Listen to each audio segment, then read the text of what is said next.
Hello, good morning, everyone, and welcome to our session.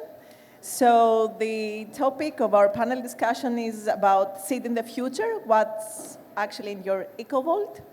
So biodiversity in agriculture is one of the key components that we have to embed in farming systems in order to cope with climate change and secure our future.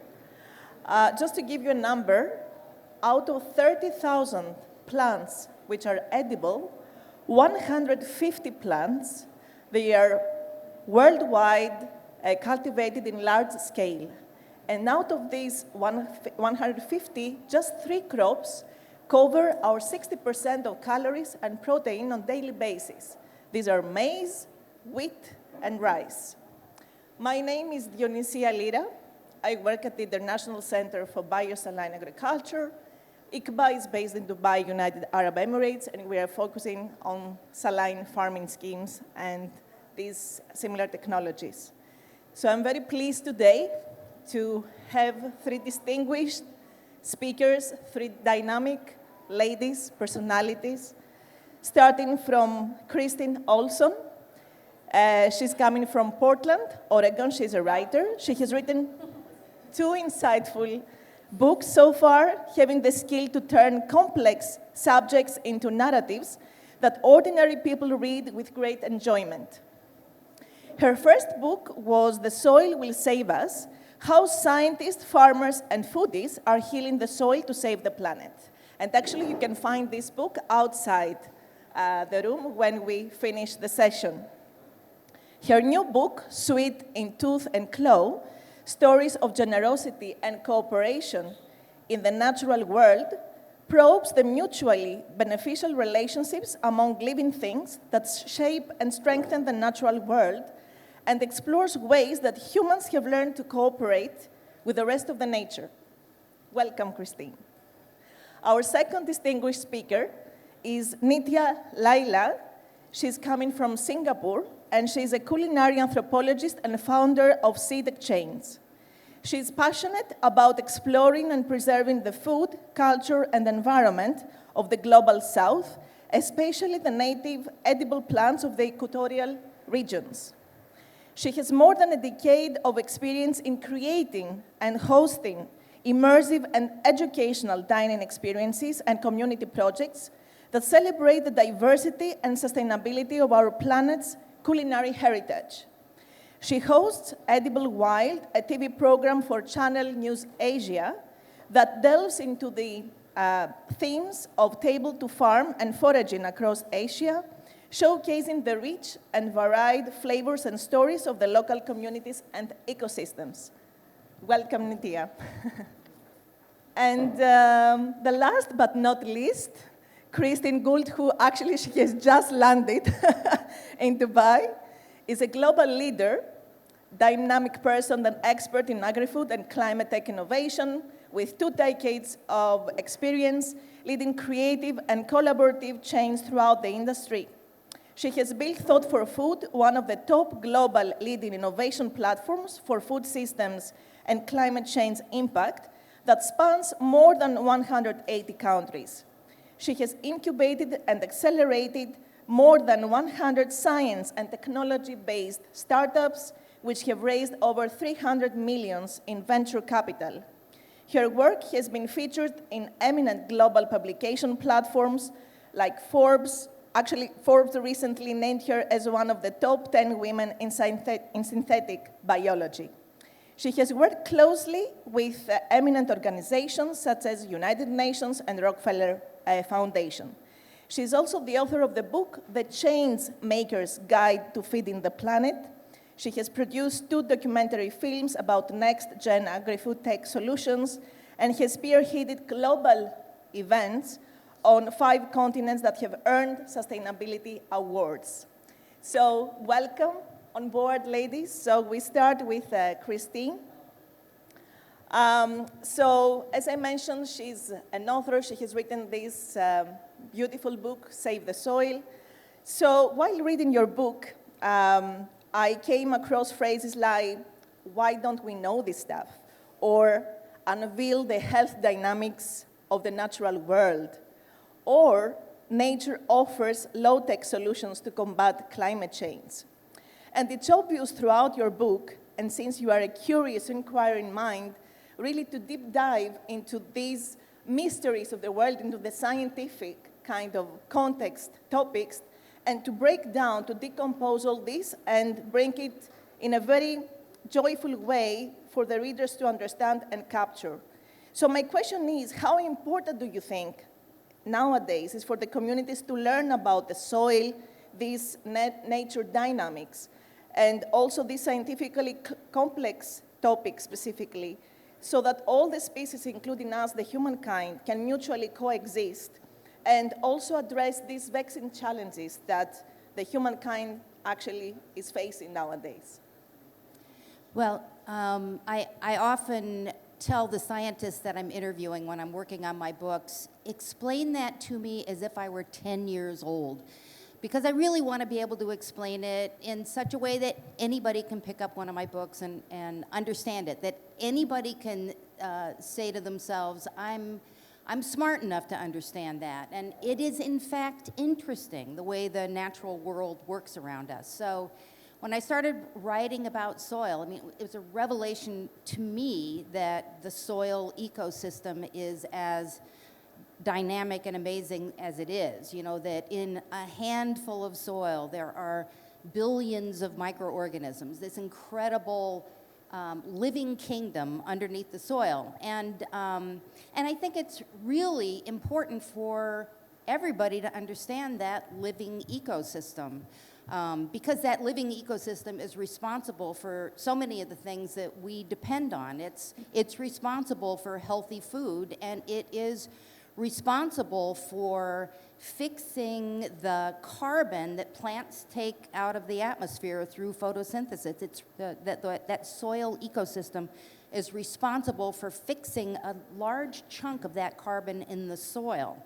And one of the things that's often overlooked in the whole climate discussion is how much of the greenhouse gases that are in our atmosphere come from unhealthy soil, come from unhealthy farming. So I think it's really important that everybody has an understanding of that. Everyday people have an understanding of that, so that in their gardens, in their parks, on their farms, they can be making decisions that protect that soil, so that they don't, as people so often say, it's so that they don't treat that soil like dirt. So thank you, Christine, for your insights. So moving on to Nitya. So Nitya, you've been working on indigenous, local edible plants, okay, at the global south and equatorial regions. So I really love your work and embrace your passion on native edible plants, preserving heritage seeds and heirloom varieties. So it actually brings, back to my mind when my mother and my grandparents were collecting from the wild, different kind of herbs. And these sometimes were connected with our cultures, our religion, and with some habits that we have as communities, Greek community has. So, and actually, some of these plants, or actually most of these plants, they have medicinal or pharmaceutical properties. So they fall within the context of functional foods. And by the way, in the modern agriculture, these herbs, they are considered, especially in intensive farming schemes, as weeds. So they are intensively sprayed. So how important it is, from your perspective, and after all this decade of experience that you have, to preserve these culinary traditions, the seeds of these indigenous, of these local plants, and how can we embed them in a modern dining and trendy high-end cuisine, and what approaches are required for the new generations to get more acquainted with these new plants? Okay, thank you, Sissy, for the question, and thank you all for being here. I think it's very easy to think about seeds as a commodity or kind of a genetic resource. especially in an international kind of viewpoint. But what we kind of tend to miss when we focus on that is that seeds also form the kind of foundation of human culture, right? Like, especially if you're looking at edible plants, you know, they tell stories of history, of migration, of war, of innovation. And if you are from Asia, like I am, these plants also kind of mark rituals. So from the moment you're born, even before you're born, till the time that you die, those rituals are marked by edible foods and plants. And you also see that in healing, for example.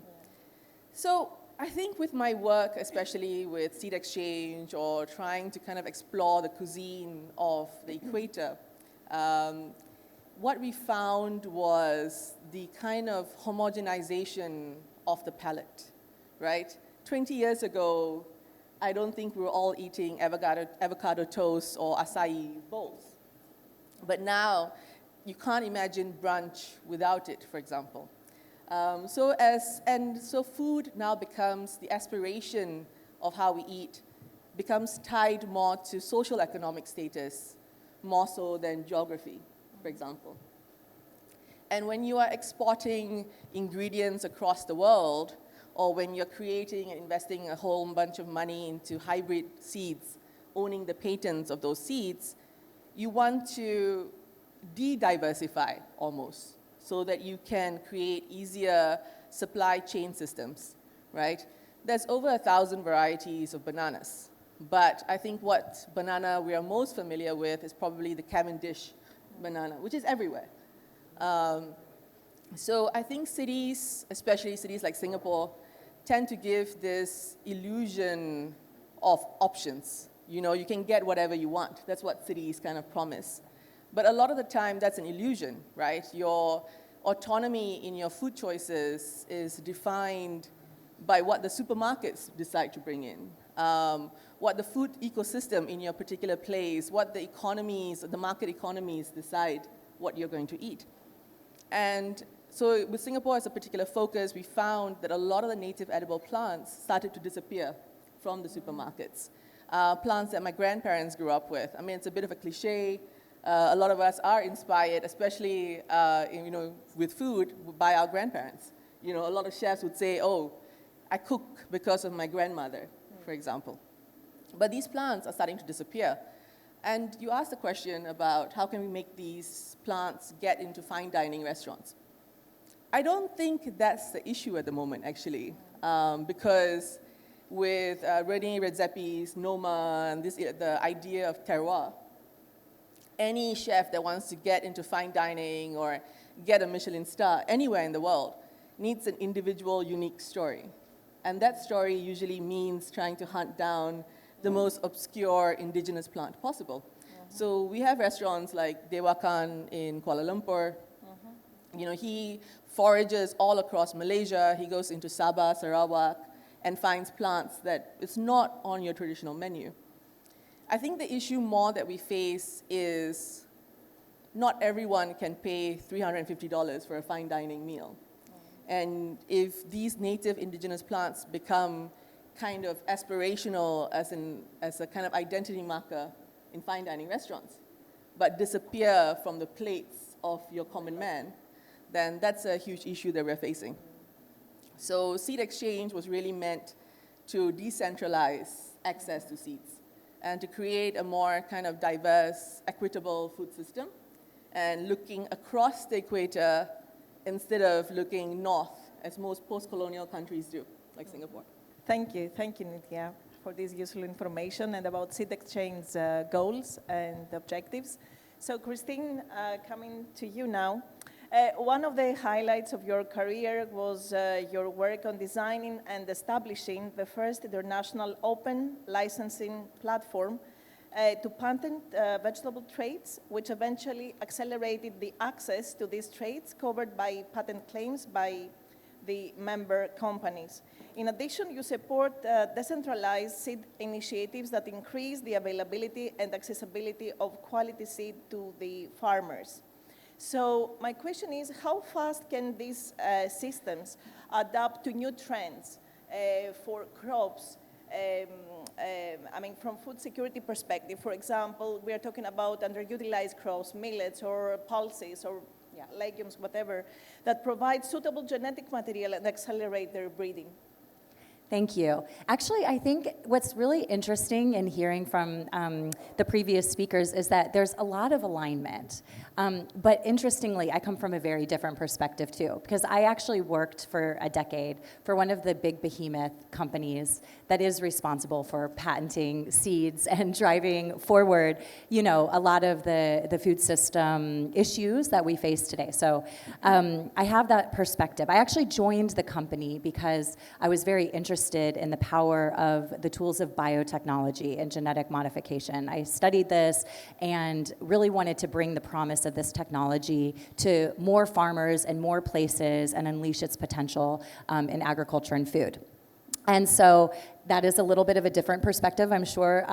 But at the same time, what I share with the previous speakers is the fact that we need to diversify our food system. We need to be looking towards currently underutilized crops. I like to call them future crops. I think it's the wrong nomenclature to call them orphan crops, as is so often done by like the United Nations or other type of development groups. Because when you call a crop an orphan crops, it sounds sad and, you know, helpless. But actually, so many of these crops provide the nutrition that we need for the future. They're naturally climate resilient. They have many, you know, functional traits that can, you know, really power the future of our food system. And I work in the innovation space now.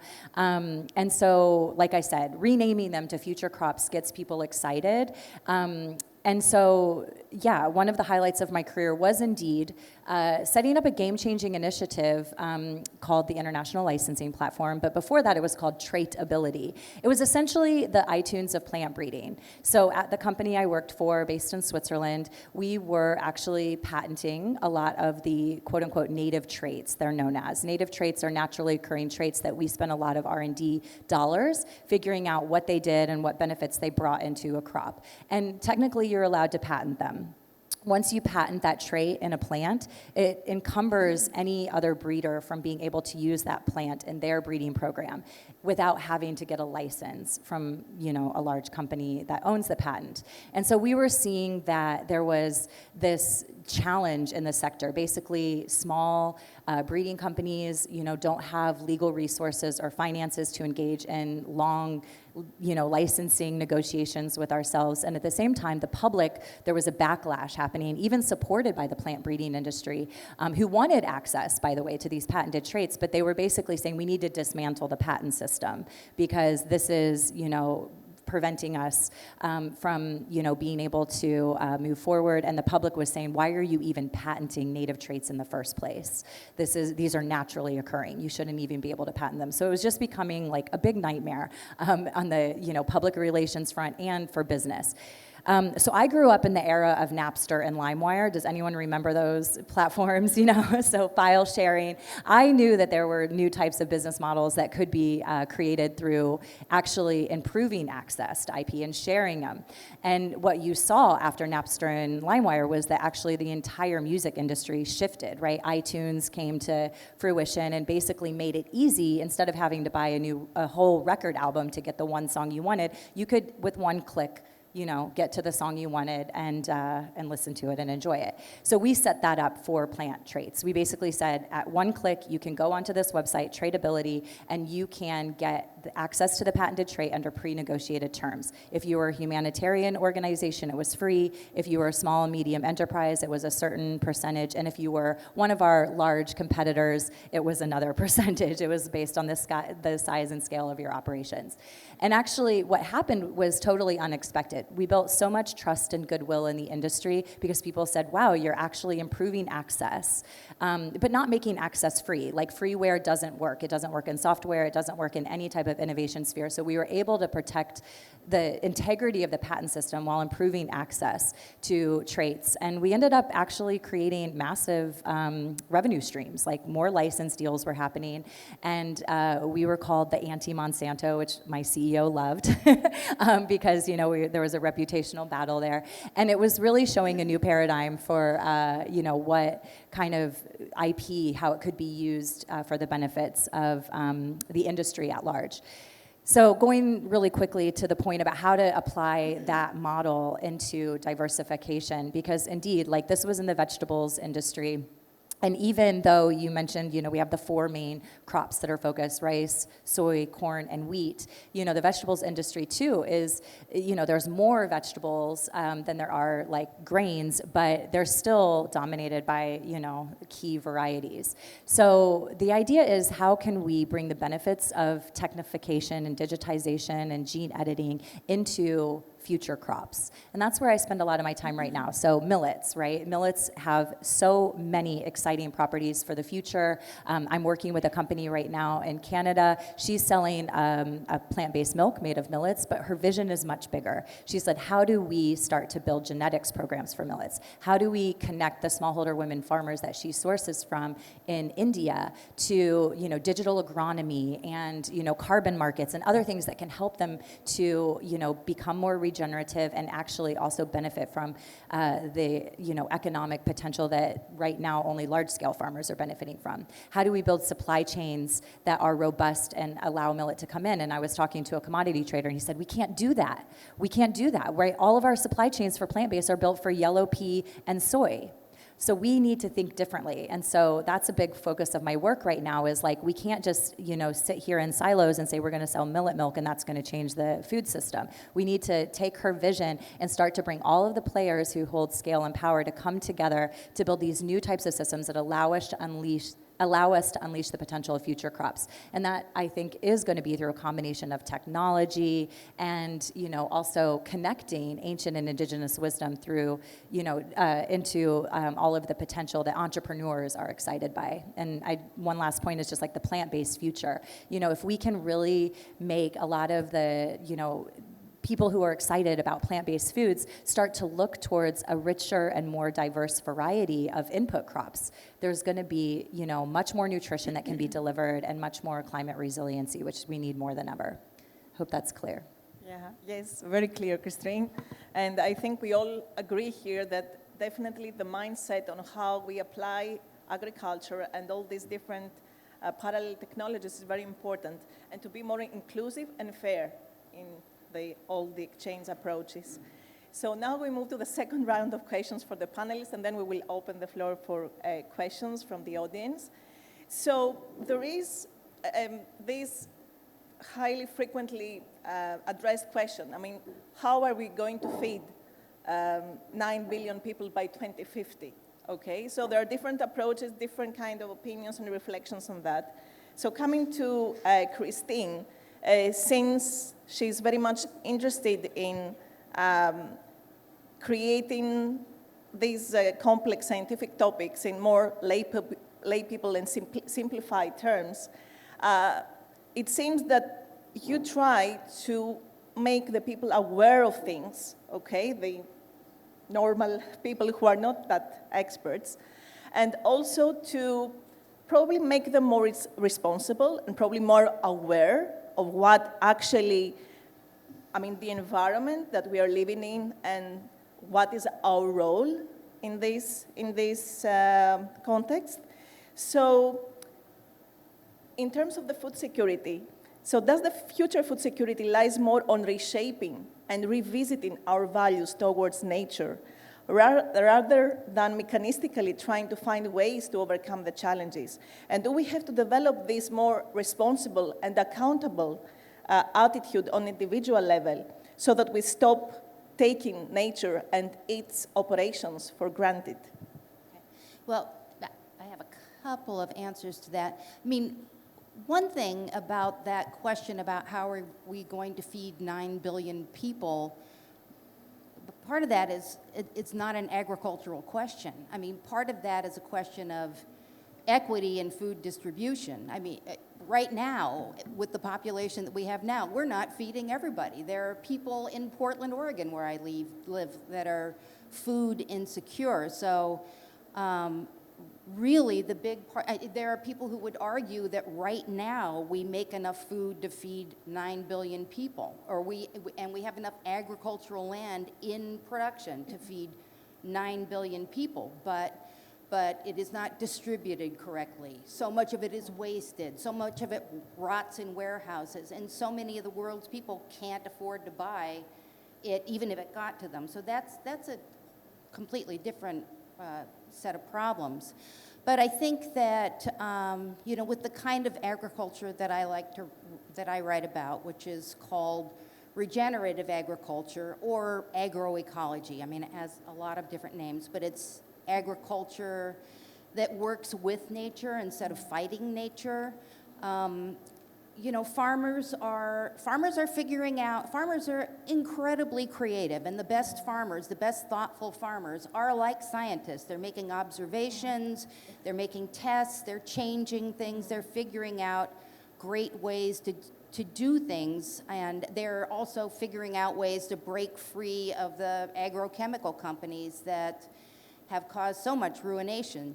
And they're figuring out how to use land in a much more efficient way. So for instance, these regenerative farmers, they do what they call stacking enterprises. So if you look in the United States, when you drive around in the fall, you see acre upon acre upon acre that's completely bare because industrial conventional farmers have tilled it, and it won't be touched until spring to plant their crops. And there is that ground just sitting there with the carbon that is in the soil getting blown out and vaporized. But what these regenerative farmers are doing is figuring out a way to keep plants growing in the soil all year round, keep the soil covered, to protect and feed those soil microorganisms that are there, that in turn bring the growing plants nutrients. So then they will have their animals circling over the land after the crops are finished.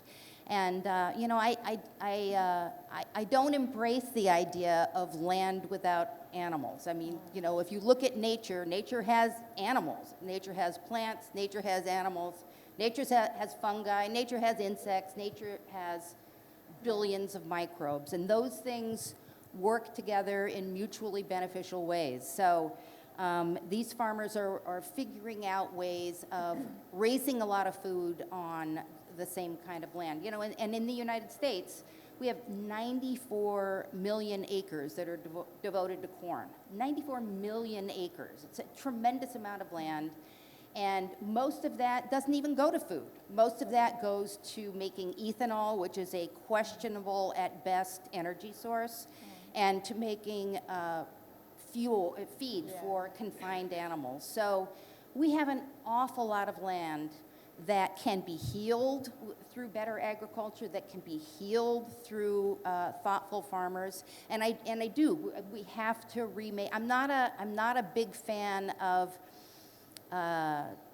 cutting edge technology saving us. I think we need cutting edge science to figure out how nature works, how nature functions, so that we can hack our own behavior and then allow nature to flourish. Like one of the scientists that I wrote about in my most recent book was studying how, the common practice in agriculture is to plant a monocrop that just goes on for acre after acre, and then there are these big bare rows between that monocrop. Well, this scientist was studying what happens in those big bare rows, and they're bare because there's always been this concept that there's competition, and that the crop that they want to grow can't bear any competition for water and for sunlight and all that. Well, what they're finding is that really the crops benefit from having other plants, those weeds, those native plants, growing in the middle. Those other plants in the middle shade the soil so that there's less evaporation. They provide habitat for beneficial insects. They provide habitat for soil microbes. So that is beneficial. So that's cutting edge science to inform us how we can fit into nature, not how nature can fit to our needs. Yeah, excellent quote in the end. That's true. So by the way, corn is one of the most water-consuming crops, freshwater-based one, of course, and it really exhausts the soil. At least this is what, is. So monoculture definitely of corn is not a desirable thing to have for the future, especially having these uses in mind for biofuel, for ethanol, for other type rather than food. So Nitya, coming to you, so how you foresee a secure food global south, and how important seed exchange initiatives, EcoVolts, are to strengthen food security agendas, especially for areas like Singapore, which most of the food is imported, like here in Dubai, similarly. Yeah, so I think Singapore and Dubai have a lot of things in common, actually. We are both young nations. We import about 90% of our crops. And I think we also have a huge issue with water. So desalination has been a big thing for us as well.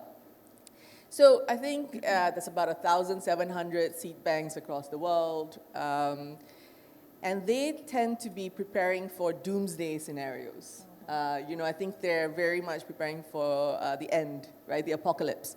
Whereas with seed exchange, what we are really trying to do is prevent the apocalypse. Hopefully if everyone kind of grows a little something, a heirloom variety, we do open pollinated third generation seeds predominantly, and it's community led. And we also want to connect with, so we've been connecting with farmers in Bali, farmers in Tanzania, farmers in Jamaica, for example. And Christine said something really interesting about the idea of future crops. And Dubai and Singapore are very interested in the future of farming, food tech, agri-tech, a lot of funding going to those things. But when you look at future crops, which is a multi-billion-dollar market by 2030, a lot of the ingredients, your millet, your sorghum, your baobab, your Brazilian grape, your moringa, turmeric, all of these things come from the tropics, right? And green jackfruit is a big thing at the moment, the pulled pork alternative, right? Vegetarian alternative. And these were things I grew up with. And they have little to no value. They're seen as traditional foods. They're seen as something that, your grandparents ate because they had no choice. And the sign of prosperity is to not eat those things. You aspire to eat more Western, for example. Those are the signs of success. And to see these very ingredients kind of come back as high-value crops because of food tech, right? The Malay grandmother in the wet market would be selling green jackfruit for $2 for 500 grams. But Karana, which is a food tech specializing in green jackfruit in Asia, sells it at $15 for 250 grams. So it's also this ingredient suddenly becoming more valuable because of an external lens, and then it becoming inaccessible for the local population of these regions of Africa, Asia, South America, to incorporate them. We saw that happening to avocados and quinoa, right? There's now an avocado cartel in Mexico, for example. So this is not to say that these ingredients shouldn't be embraced. It's the perspective, the consumer mindset towards these ingredients. If you ask someone in Tanzania to eat cassava and sorghum, sure, right? But they don't see that as a sign of being part of the global conversation around food. It's not cool. It's not sexy, and native edible plants are not that at the moment. But places like Singapore and Dubai, which are some of the biggest, we import so much. And we're a high-value market for countries to export their produce. So the EU, Australia, the US, they love Singapore, right? It's a $2 billion market for the EU, for example, for the ingredients. But it's kind of like, how do we decolonize our plates? And I think that's also very important. I'm not saying everyone should not eat these things because we are global citizens, right? But it's about balance. So I think feeding the world in 2050, it's going to be a balance between food tech, agri-tech, but hopefully supported by regenerative farming, about indigenous farming methods and ingredients, and a kind of a more equitable system where the people who grow these future food crops have ownership as they become cool. These ingredients become cool. That they also profit from it. And it's not an external kind of company that profits from it. That's what I hope for. Okay, lovely information, a really nice discussion. So look what is happening in the panel. We have one Christine here that she's not that much favorable of the cutting-edge technologies, and we have the other Christine. The polarities. Yes, who she's really in favor of these type of technologies, okay? And this is why we have Nitya in the middle to keep the balance. Neutral Singapore. So, I live in Switzerland, though, so we're also neutral, yeah. So my question for Christine now is exactly, can we have for the future this marriage between the past, the traditional, what the nature deploys, how nature operates, plus, and to marry that with these innovative technologies, whatever the new digital era is bringing on the table for us, the scientists, to explore, and also how the generations, the millennials and the Generation Z can really contribute in the food security segment. So I mentioned Napster and LimeWire and the music industry being the inspiration for Tradability, which then became the international licensing platform. It's because I love music, and I'm actually a hobbyist DJ, and one of my favorite things to do is to remix and to experiment with, bringing different genres together to create something new, a new possibility. And I think it's a great analogy for what I think we have the chance to do in food, and actually what I see in action every day with the millennial and Gen Z entrepreneurs we work with. It's like, what happens when tradition meets technology? And how do we do better than the extractive models of the past? So, for example, a company that we worked with, you may have heard of it, it's called the Live Green Co., but their founder, Priyanka, grew up studying Ayurvedic medicine and, plant and herb, ancient wisdom. And she developed a digital platform that helps food companies actually replace synthetic additives and animal-based additives with plant-based alternatives. And she's really incorporating the ancient knowledge of plants into this high-tech tool that can help shift the food system, right? Now, what we worked with her was not just developing the business model and the pitch, for this this really cool innovation, but also about how to make sure the original holders of this knowledge could share in the benefits of the value that's being created. In Seeds, we've always called it access and benefit sharing, and I know we don't want to call everything genetic resources, but unfortunately, that's how the world and the UN has defined these things as genetic resources. And so there's centers of origin for crop biodiversity, and when companies come in and they access genetic resources and they utilize them to create some type of innovation that they patent and profit from. The mechanism is that they need to pay back a portion of their royalties back to the country of origin to help them invest in, the genetic diversity protection, conservation, and it's a kind of, system that is supposed to ensure that we have conservation along with use.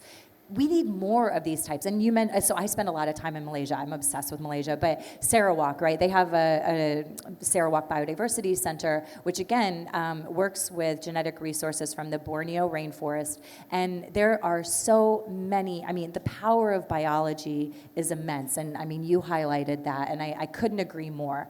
And so actually there's a lot of companies, food and ag companies, as well as pharmaceutical companies, even biomaterial companies that are going into Borneo, and they're finding microorganism funguses, other types of interesting plants that they want to, use and commercialize. And so the Malaysian government has literally set up a system that says if you do this, you have to pay back, and you have to make sure that the indigenous peoples, share in the value that you are creating. And again, that is a blueprint that we're now helping to take to other places like the Amazon, et cetera, just again, to move away from extractive models. So to your question, yes, I think we can marry tradition with technology, and I think we can do it in a way that is going to build business models that are, including the people who can share in the benefits instead of just letting big companies and, the people who typically hold power to, continue to gain power.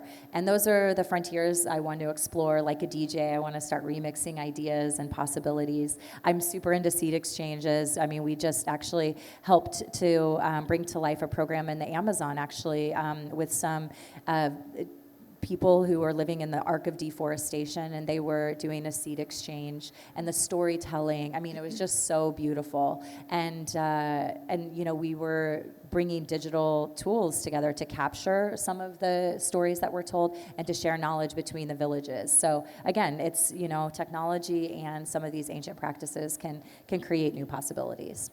Amazing, and I'm really happy that at least we will finish the panel today and being all aligned and happy. Okay, amazing. So now if you have questions, please feel free to ask. Yes? This topic of food in this context of COP28 coming up is that we have food is energy, right? And also our fossil fuels are energy. And in both cases, we've had past people who have colonized the future by sort of mapping out, oh God, we need this much energy. Let's build up these systems with this infrastructure to do it. And then we lock ourselves in. And what I'm hearing in each of your conversations are attempts to sort of crack that lock-in. And so I'm wondering how you are doing the futuring part differently. So like not colonizing. And I think a big part of that is ethnographic research, right? I think a lot of the time when policy is made, it's made from a macro lens. And I think for me, for example, when we extrapolate where the future is going, is to look at grassroots, to engage with community, and kind of ethnographic research is a key element of policy making for me. Like the people element the stories have to be taken into account. I'm not really sure how to answer that at all. I think, so here's one thing that I love that I've observed going on in the Pacific Northwest is sort of communities of people who are organized, who are interested in food coming together to develop new ways of doing things. So there's this great group in Portland called, now I can't remember their name, but what they are is people who are interested in seeds and people who are interested in and scientists who are in the business of breeding new crops, and they're using conventional methods of breeding. They use advanced tools to look and see what's happening in the plants, but they're using conventional tools of breeding. And then those people are working with farmers who are figuring out how to grow those plants in the best possible ways. And then those two groups are then working with chefs and cooks about what plants are easiest for them to work with, what they can how they can make dishes, and then they're taking that combination of people to consumers and having consumers taste all these things and try these seeds. So I love the idea of these new collaborations among people with an interest in things to set the stage for something a little different. I just wanted to say something. I mean, since we're at a futures conference, I'm going to go a little wild here and just say, like, an area that I've been fascinated by, we actually did an innovation challenge in this space to discover what was existing already in the world of entrepreneurship. But it's about Web3 applications in food and agriculture, and how, like, decentralized models, can create new ownership and governance paradigms in, for example, farmer cooperatives, or how innovation is is funded. And so right now, like a lot of the colonial, side of food has to do with power structures and like our incumbent organizations. They have the money to carry out research and development. They have the scale, to reach farmers and all the channels, et cetera. And so like now can we have more collective action, empowered by digital tools to, develop new types of experiments and fund new types of models. And it was really interesting to see that there are like people doing this.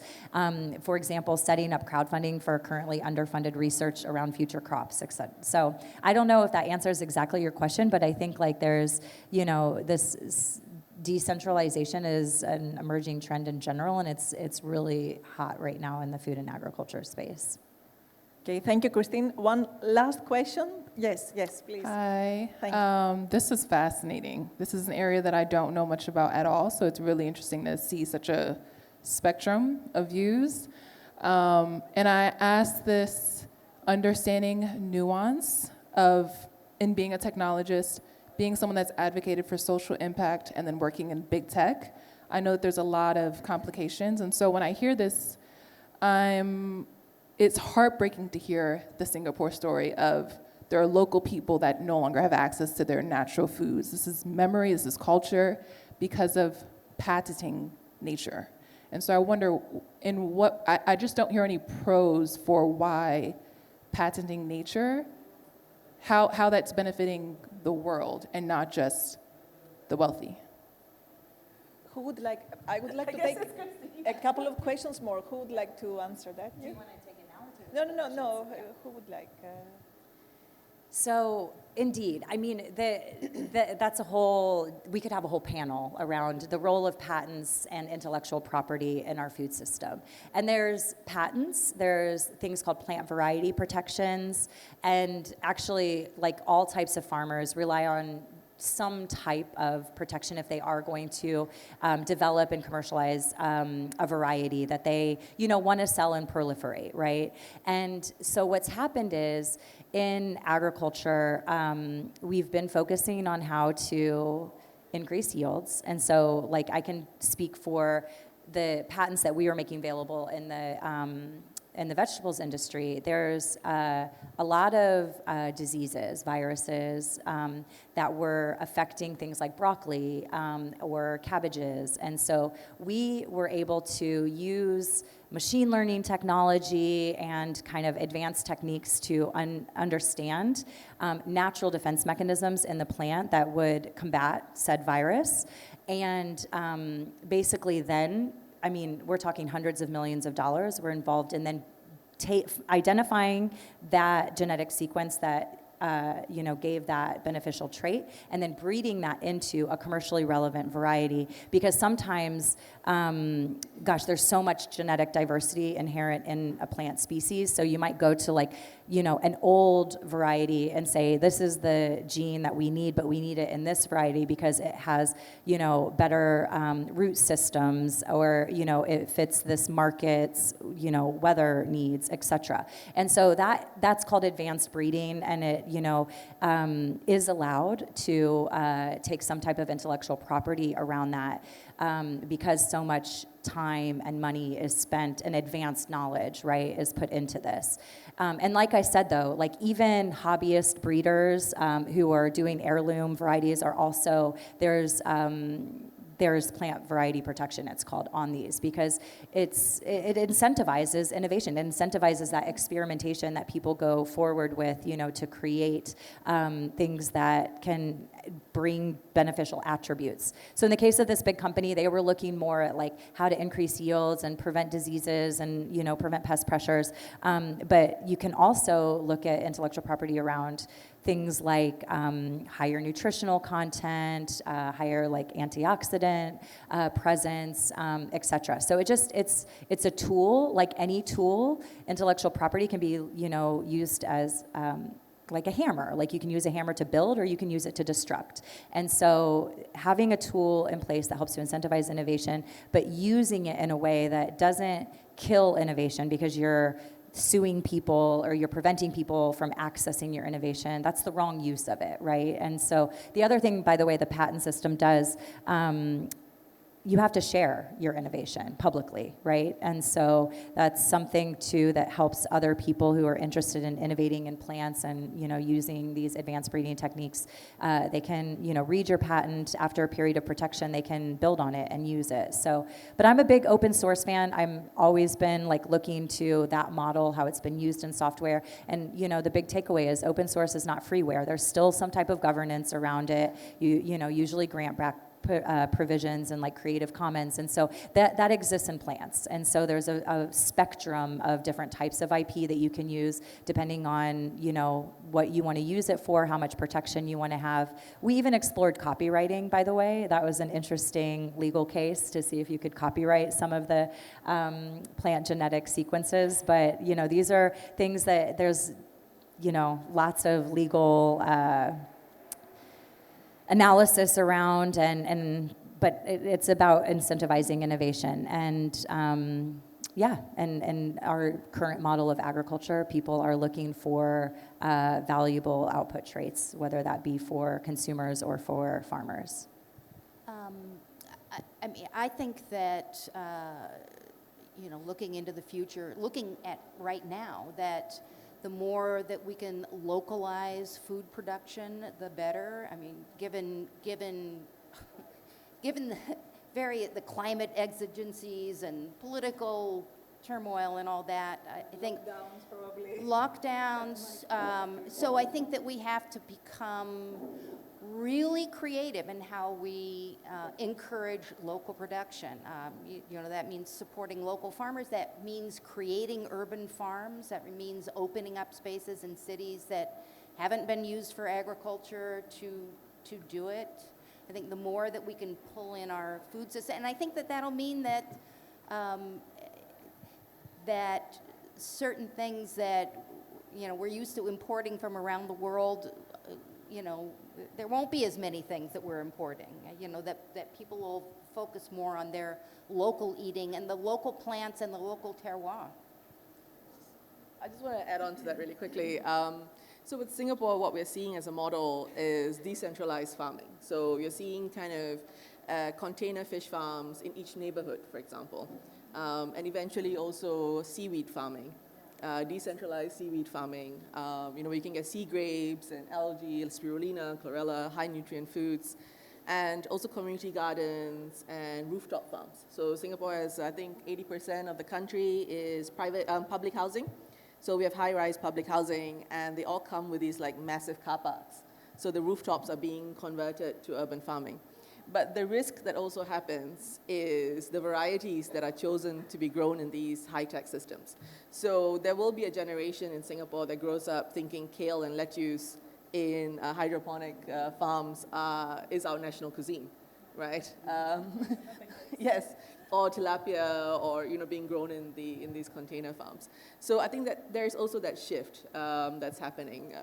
So the future is going to be, and with soil-based farming kind of increasingly becoming rare in mega cities, right? And once you lose the soil, you lose it forever. I mean, like as in like when you convert it to like a building. So in Singapore, if you dig 10 cm in the soil, you get concrete or building material, for example. So it takes like 20 years to build it up to do permaculture farming. And then when they take it back and build a building on top of it, it takes another 20 years to build back the healthy organic soil. So I think there is that. But as the other Christine mentioned, I think digitization really helps. So kind of a global open source platform where we can kind of list native edible plants, list them, list their properties, list how they're grown, create access to information, which I think really lacks. Like a lot of soil farms struggle to show the value of their farms, So I think data tracking, when you convert from a traditional monocropping farm to a polyculture regenerative farm, to show the data, I think that will add value as well, hopefully. Thank you.